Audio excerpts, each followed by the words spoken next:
დეიწოდა დენტრა. დავჩის პატრონოს სახლის ტიროდი, ბღავადი. თუ ხელ გამეკვანეს და დეიწვა. და მე რა მოხდა? დეიწოდა დენტრა. სახელი აღამაკ.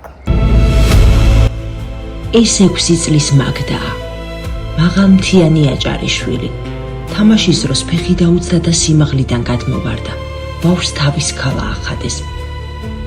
ოპერაციის შემდგომი მკურნალობისთვის პატიოსანი ოჯახი წვანებით აგროვებდა ფულს, მაგრამ ხანძარმა ფერფლად აქცია სახლიც და ბავშვის მკურნალობისთვის მოგროვებული თანხაც. უსახლკაროდ დარჩენილმა შავაძეების ოჯახმა 5 პატარა ანგელოზით თავი დროებით პატარა ხის ქოხს შეაფარა. ბანები ახალ შეიყვანეს და ყველა წიგიყვანეს ეგ. აფერი არ გვეცვა. პეშხვა არ გამოვედით. ბატონები აღარ მქონდა, რამე აღარ მქონდა, რეზინები აღარ მქონდა, ჩანთები აღარ მქონდა, წიგნები აღარ მქონდა, და სავარცხელი აღარ მქონდა, დაგმებაცხნა. ეს 10 წლის ბარბარია. გემუდარებით, კარგად დააკვირდით ამ თვალებს. ბავშვი ყოველ დღე უიმედოდ მიჰყვება ამ გზას. გზას, რომელსაც სხვა ბავშვები თავიანთ სახლებში მიხავს. გამონაკლისი მხოლოდ ბარბარე და მისი დები არიან.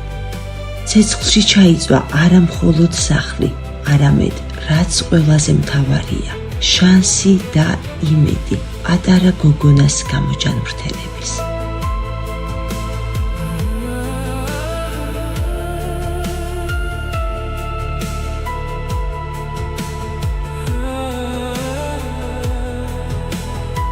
ბავშვების მამა პატიოსანი მშრომელი კაცია. ელექტრიკოსად მუშაობდა ერთ-ერთ კომპანიაში. მაგდას ავადმყოფობიდან გამომდინარე, ხშირად ხდება საჭირო ბავშვის შეყვანა ხულოდან ბათუმის და თბილისის ავადმყოფოებში. ამიტომ საბრალო კაცს ახლა აღარც სამსახური აქვს. ადგილობრივი მოსახლეობის დახმარებით ოჯახმა შეძლო, რომ ფერფლად ქცეული სახლის ადგილას ახალი სახლის მშენებლობა წამოეწყო. ადგილობრივი ხელისუფლება ოჯახს 15,000 ლარს დაპირდა. ეს თანხა სახურავის გადახურვასაც კი ვერ ეყოფა. ახლა მთელი საქართველო უნდა გავერთიანდეთ. შეხედეთ, ბავშვები ხომ უსიტყვოდ, მაგრამ თვალებით გვევედრებიან დახმარებას.